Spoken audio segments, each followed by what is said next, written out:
Saudi അറേബ്യയിലെ പ്രാദേശിക ഉൽപ്പന്നങ്ങളെയും സംരംഭങ്ങളെയും പ്രോത്സാഹിപ്പിക്കുന്നതിനും രാജ്യത്തെ സാമൂഹ്യ ശാക്തീകരണവും ലക്ഷ്യം വെച്ച് ലുലു ഗ്രൂപ്പ് നടത്തുന്ന മെയ്ഡ് ഇൻ സൗദി പ്രമോഷനുകൾക്ക് സൗദി വ്യവസായ ധാതു വിഭവ മന്ത്രാലയത്തിൻ്റെ അംഗീകാരം. ലുലുവിൻ്റെ ദാറത്ത് ലബാൻ ബ്രാഞ്ചിൽ നടന്ന ചടങ്ങിൽ Saudi exports development authority made in Saudi പദ്ധതി general supervisor Mohammed bin Dayel promotion ഉദ്ഘാടനം ചെയ്തു.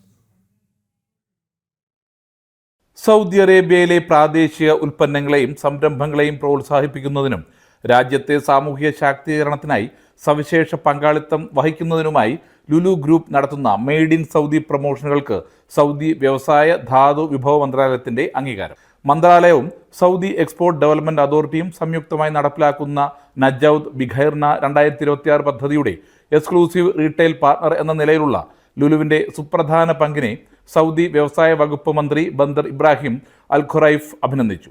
പ്രാദേശിക സംരംഭങ്ങളെ പ്രോത്സാഹിപ്പിക്കുന്ന പദ്ധതിയിലൂടെ ഇതുവരെ 2.8 ലക്ഷത്തിലധികം സൗദി ഉൽപ്പന്നങ്ങൾ രാജ്യത്തിലുടനീളം 10,000-ലധികം കുടുംബങ്ങളിലേക്ക് എത്തിക്കാൻ ലുലു ഗ്രൂപ്പിന് സാധിച്ചു. ലുലുവിൻ്റെ ദാറത്ത് ലബാൻ ബ്രാഞ്ചിൽ നടന്ന ചടങ്ങിൽ മുഖ്യാതിഥിയായി എത്തിയ സൗദി എക്സ്പോർട്ട് ഡെവലപ്മെൻറ്റ് അതോറിറ്റിയുടെ മെയ്ഡ് ഇൻ സൗദി പദ്ധതി ജനറൽ സൂപ്പർവൈസർ മുഹമ്മദ് ബിൻ ദയേലാണ് പ്രൊമോഷൻ ഉദ്ഘാടനം ചെയ്തത്. സൗദിയിലെ എല്ലാ ലുലു ഹൈപ്പർ മാർക്കറ്റുകളിലും മെയ്ഡ് ഇൻ സൗദി പ്രൊമോഷനും ഓഫറുകളും ഉണ്ടായിരിക്കും. ജനം, സൗദി അറേബ്യ.